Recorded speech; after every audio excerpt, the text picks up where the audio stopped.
Good afternoon, folks. Today we are going to be doing the oil change on old Rusty Lugnuts here. Rusty is my 2007 FJ Cruiser. Currently my daughter's driving it, and I've had Rusty since 2008, and that means 13 years later. Lots of periodic maintenances, and still running strong. There's a picture of what we're going to be using today. Got the oil pan, catch, bucket, whatever you want to call that. Paper towels, yes, that's a water bottle. 14mm ratchet set, and screwdriver. Got the oil filter wrench and some oil and a filter. So let's get to it. Now, if you're lucky enough to have more than one car, and if you're doing these oil changes by yourself at home, a little tip that I learned is the oil drain plug is usually a different size on every vehicle. So what I started doing is writing down the bolt size. It's upside down, but that's a 14mm, so I just write that on there, or Sharpie, or take a screwdriver and kind of scratch a 14 on there, so I don't have to hunt back and forth when I'm trying to get that plug loosened up and taken off. So there's a little tip for you. Okay, we're all set up here. We got our catch pan in place. Gonna loosen this up. Got the car jacked up on some ramps. That makes it pretty helpful as well, although this truck is lifted and there's usually plenty of room, but I just like having a little extra.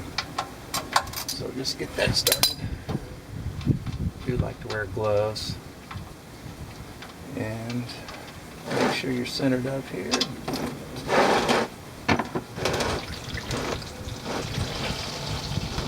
There we go. It also helps to open the oil filler cap up top and the dipstick as well. It'll flow out a little faster, and then we'll move up top and get the oil filter loosened up. So pardon the mud and muck underneath here, but you're probably wondering about that water bottle. There it went. Well, these FJs have a little port down here on the bottom that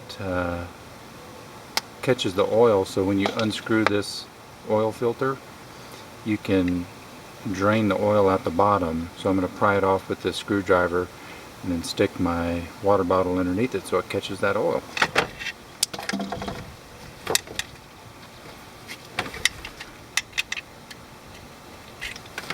Of course, there it went down to the bottom. That usually happens. I have to fish it out with something.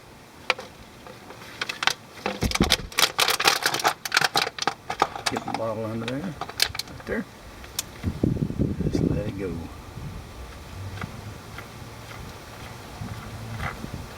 This time I didn't have to use my oil filter wrench. I guess I didn't crank on it hard enough last time maybe. So we'll tip that up like that. Set that aside.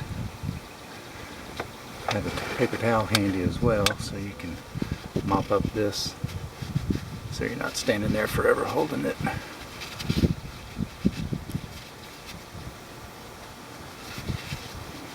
Get a lot of that up. Catch some of that oil as it's dripping. There you go. Right there. So after you clean out all this inside where the oil filter sits, just get it nice and clean, especially the edge where the seal is going to meet that, and then take your finger, get it in the fresh oil, and then coat that O-ring with a little bit of oil so it sits better on there. It creates a good seal, and then just screw that right on there. You'll make it nice and snug. You don't have to use gorilla strength to get it on there, but with these dang gloves and oily hands, it makes it slick. So just nice and snug. That'll do it. Okay, we're back under the truck now. Make sure that the drain plug gasket comes off. Sometimes it'll be stuck up here at the bottom of the oil pan. You may have to grab a screwdriver and pop that off. This one came off nice. So you got a new one. Drain plug. We're just gonna go ahead and plug it up. And then tighten that up. Again, just snug. You don't have to crank on it too hard.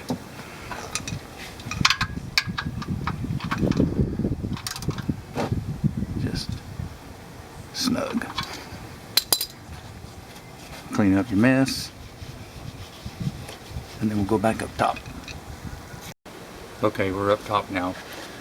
Another trick I figured out a long time ago is if you don't have a funnel, you can cut the top off of a gallon jug and it works pretty well as a funnel. Got a nice big opening there, so you don't have to aim as accurately, and it really just fits right in there perfect. Nice and stable. It's not going to move around on you. So let's fill her up.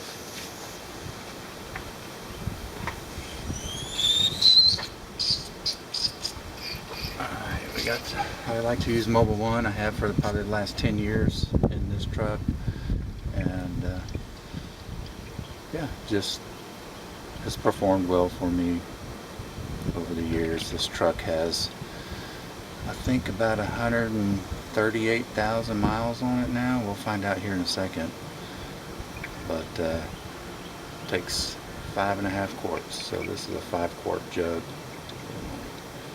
Empty that one.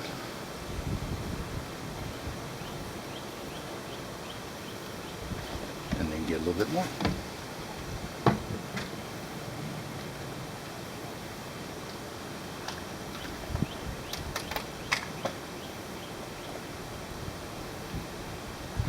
These 5-quart jugs are on sale.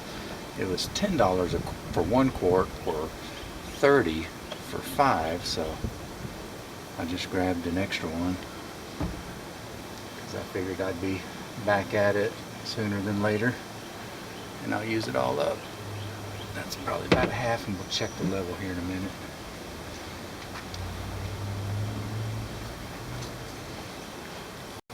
Okay, I started the engine up, let it run for 30 seconds or so, and then kind of let it sit for a few minutes so that we can see what the oil level's at now. Wipe that off. Back. Let's see. I think we need to add just a little bit more. It's just at the bottom dot there. So let's just leave it there.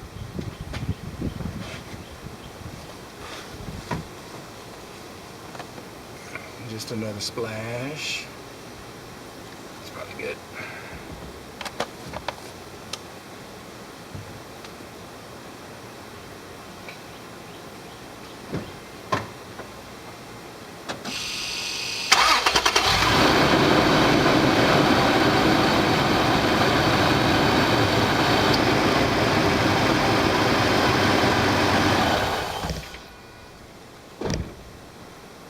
I also did a leak check underneath to make sure that drain plug's nice and tight, so we'll let this sit for a second and then come back.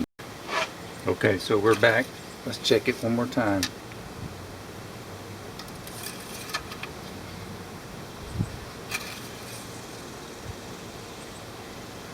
Looks like we are good. So while you got the hood up, it's always a good idea to kind of check some other things while that might need refill, like that windshield washer tank and the air filter.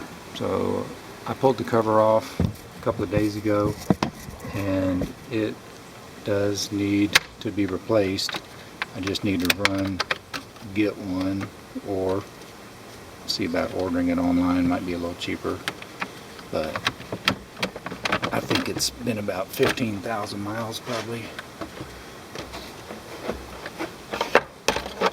The back side's pretty dirty. It might be hard to see on the camera, but it's pretty dirty in there. So we'll get a new one. Pretty easy on this FJ. Pop it out, pop it back in. But we'll pop off the washer fluid and pretty much wrap it up. Got a few more tips for you on the way too. So I didn't have any washer fluid on hand today, and we're in the dead of summer right now here in Texas, so it's hot. So I just filled a gallon jug up with mostly water, and then going to use some generic glass cleaner just to add a few ounces to that. And we're just going to make our own frugal Dr. B method, make our own windshield washer fluid here. Just add maybe 6 or 8 ounces to that, and then pour it in. And that should get us through the rest of the summer.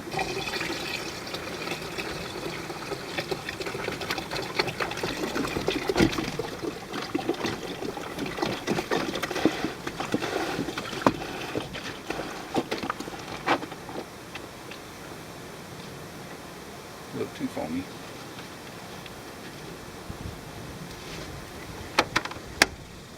There you go. Always have a gallon jug around. The last thing to do is to reset the maintenance light. To do that on these Toyotas, hold down the trip reset as you turn on the key, and it'll count down, do a little countdown. It's hard to see. And then the current date comes on, and you're set. Okay, a couple more tips before I let you go here. These oil pan catch pans, they get so nasty. So before I take my oil back to the recycling place, the city here has one, I transfer it back into a used 5-quart container. Just makes it a whole lot easier to manage, and you don't get your car or truck all disgusting from this thing that sits around in the garage. So that's another tip.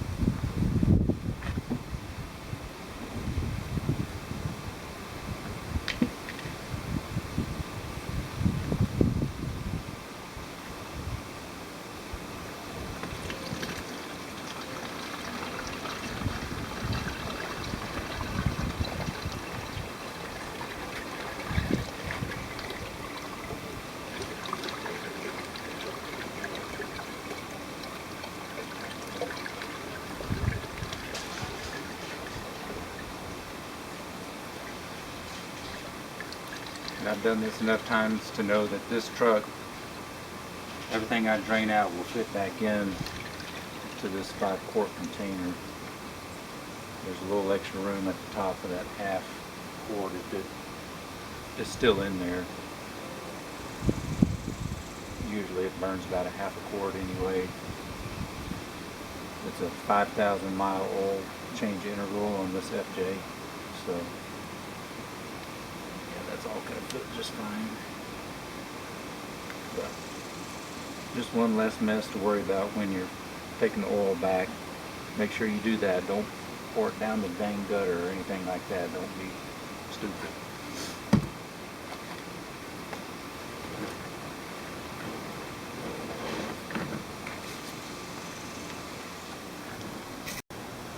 Okay, one more tip before we finish up.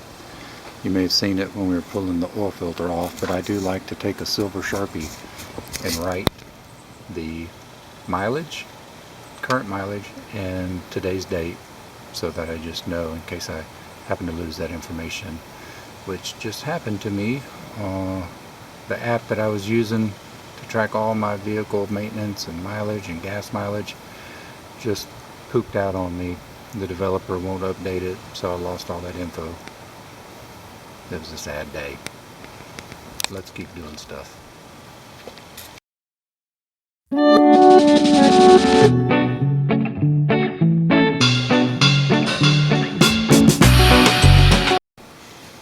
So you're going to want to get as much of the grime out down here as you can. Just I don't know, I just like to do that just in case. Clean off that flat part where the seal meets the engine here. Just try to tidy that up. And then you're going to want to take your finger, stick it in the new oil, and